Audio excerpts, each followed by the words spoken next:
Put it this way, usapang matino, lumabas yung ICI 94, EO 94, walang budget.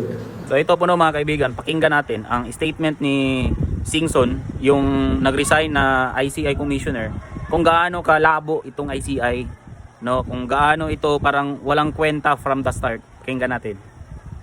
Okay. Kumbaga, lumabag ka sa gera, solve mo yung problema, hindi ka naman binigyan ng armas. Ano nangyari sa'yo? Di nakatiwangwang ka. You cannot defend yourself. You have no powers. Mag-imbita ka kung ayaw pumunta. Wala ka nang magagawa. You don't even have subpoena powers. Gusto mong huwag paalisin ang isang tao. We don't have that. We have to go to court for a whole departure order. Ano nangyari? Nakaalis.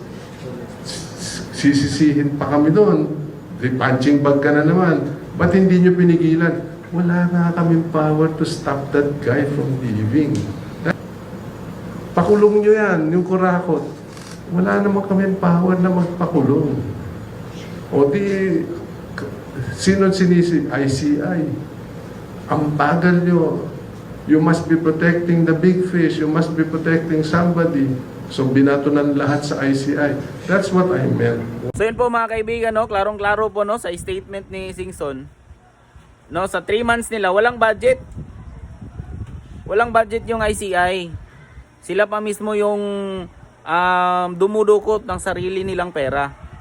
Ang statement nga ni Magalong, gumastos na siya ng 30K para sa mga gastos niya sa eroplano, pagkain, hotel. No, siya yung gumagastos. No? Para sa propaganda ni Marcos.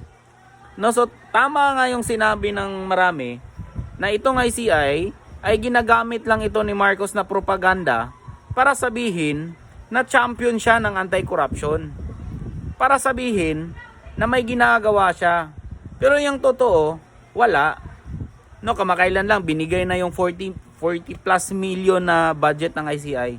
Kung hindi pa nag-resign si Singson, kung hindi pa nagsalita sila Magalong, kung hindi pa nabulgar na wala pala itong budget, hindi nila lalagyan. Kasi nga, for propaganda lang ito ni Marcos. Itong ICI. No? Kaya mahirap maniwala eh. Tapos, yung pinsan niyang si Romualdez, na wala man lang effort sa masusing investigasyon, walang effort sa malalimang investigasyon, tungkol sa mga aligasyon laban kay Romualdez. No, si Rimulya mismo, ang ombudsman, parang walang ginagawa eh, di ba? Hindi ba niya alam na kahit chismis lang na ang isang halal o mga opisyal ng gobyerno, kahit chismis lang, kailangan mo yung imbestigahan. No, nasa charter yan ng bumuo ng ombudsman. No? Pero wala eh. Siyempre, pinsan ni Marcos. Kasi nga, pag si Romualdez nakulong, siyempre, he needs to survive. No?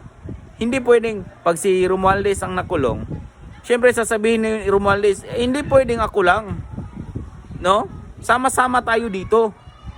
Yun yung kinatatakutan siguro nila Marcos. No, kaya itong ICI, propaganda lang ito. Propaganda. Walang mangyayari dito. No?